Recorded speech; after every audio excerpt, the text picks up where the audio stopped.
What's an actual cause of death so extremely rare that it's hard to believe it's possible?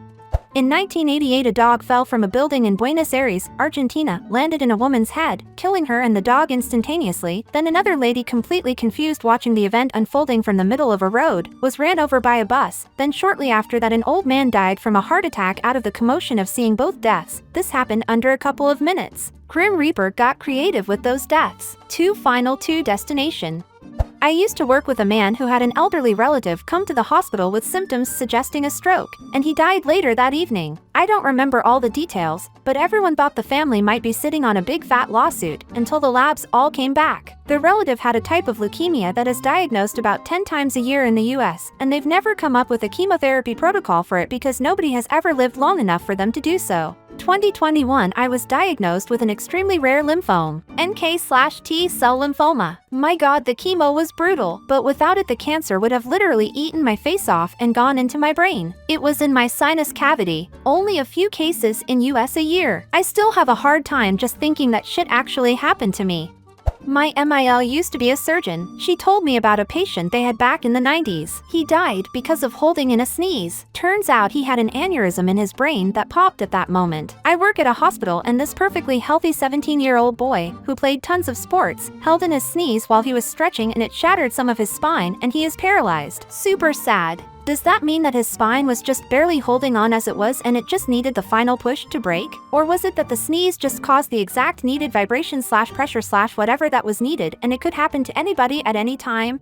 Innocent people have gone to jail for murder because the real explanation for why someone died was so rare and infrequent that courts didn't believe those explanations as plausible. 2 cases off the top of my head: Lindy Chamberlain, a dingo actually did eat her baby, and Kathleen Folbig had 4 children die from a rare genetic mutation. In the Netherlands, nurse Lucia de Burke was falsely imprisoned because too many children died under her care and they somehow determined it was murder, not negligence. IIRC, she was in jail for 7 years or so. It was later determined she had a lot more deaths in her shifts because she was a very good nurse, therefore she regularly got assigned the hardest cases on the floor, who are unfortunately also most likely to die. There's a book and a film about it, both called Lucia de B. Being hit in the sternum at just the right moment to interfere with the heart's beating. It can't be predicted or avoided with any consistency, and leaves no clinical evidence. If it happens and someone with CPR skills isn't around, the person just dies, without a mark on them. That happened to a lacrosse player in my high school in 2000. Dropped dead right on the field. It ended up changing and creating laws in New York. Edit. Since this comment got a lot of traction, here's the Louis Accompre Memorial/Louis's Law website.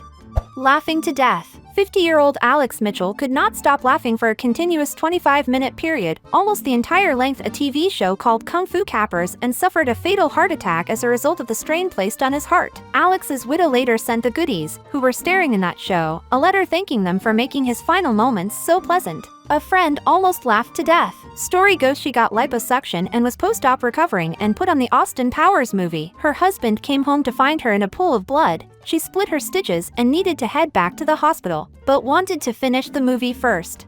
Greek philosopher Aeschylus was killed when an eagle dropped a turtle on his head, mistaking his bald pate for a rock. As a bald man, this is equally hysterical and terrifying. Edit. I once was hit by a massive acorn falling from about 40 feet and thought for sure I'd need stitches. I was fine. I can only imagine a goddamn turtle. The show, 1000 Ways to Die, covered a lot of the weirdest ones. The one that I remember being like WTF on was a guy who tied a sausage to his thigh to make it look like he had huge junk. He cut off circulation throughout the night of dancing and died from cardiac arrest in the club bathroom. Patricia Stallings was wrongfully convicted of murder after the death of her son Ryan on September 7, 1989. Because testing seemed to indicate an elevated level of ethylene glycol in Ryan's blood, authorities suspected antifreeze poisoning and they arrested Stallings the next day. She was convicted in 1991, in jail had another baby, diagnosed with methylmalonic acidemia, MMA, a rare genetic disorder that can mimic antifreeze poisoning. They both died of an illness that mimics antifreeze poisoning. The second baby was diagnosed in time to receive treatment and survived. I just read the Wikipedia page and the younger son died in 2013 at the age of 23. I can't find out if it was related to the MMA or not. He apparently had some mental struggles, so it could have been more tragic. Oxygen poisoning is a thing. Getting too much O2 into your cells can kill you. Good news is that you can't get toxic levels of oxygen by just breathing too hard. Freakiest part is that we evolved not to be able to detect if we're breathing in oxygen, but to be able to detect if we're breathing out carbon dioxide. I think it's based on the level of carbonic acid in our blood. So as long as you're breathing out carbon dioxide, even if you aren't breathing in oxygen, your brain will think you're fine until you die.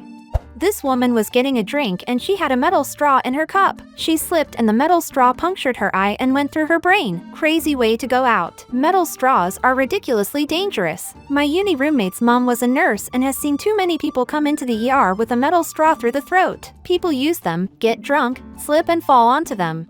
Preon diseases. For some random reason a protein gets folded the wrong way and totally fucks you up. It's not alive, you can't kill it or fight it with drugs or antibiotics. Your own immune system is helpless against it. It causes more proteins to become misfolded and spreads through your body. Even after you die, your corpse is a hazard because the misfolded proteins are still there, waiting. If I remember, and please, someone correct me if I'm wrong, there was even a case where they cremated a guy with prion disease, and as an experiment sewed his ashes into a garden bed, and the tomatoes that they grew also had prion. Need to be really clear here, I remember reading that at the very start of the mad cow panic, and it's totally possible that I misread or misunderstood it. So please take my anecdote with a grain of salt.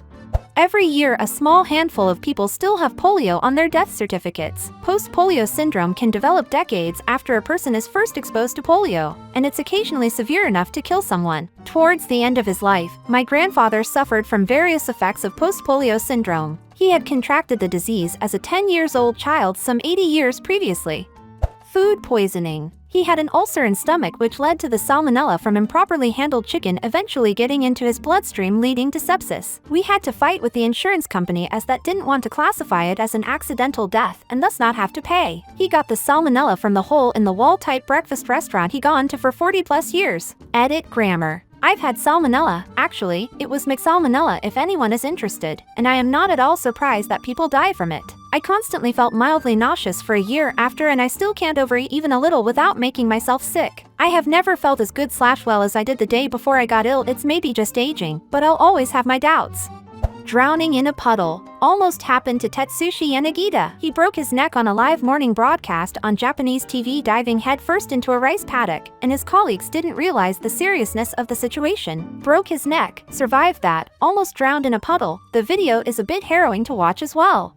Drowning in an elevator. A couple in Tel Aviv lived in a building which had an elevator going down to the parking garage. Due to very heavy rainfall, the elevator flooded while they were in it. That happened to 7 people on the Costa Concordia. They were in the lift when the power went out due to the ship hitting rocks and were stuck inside until the ship sank, drowning them all. Worst way to go. Thank you very much for watching. Do not forget to subscribe to the channel that would not miss the daily videos, as well as click on the video. Have a nice day. Good luck to all.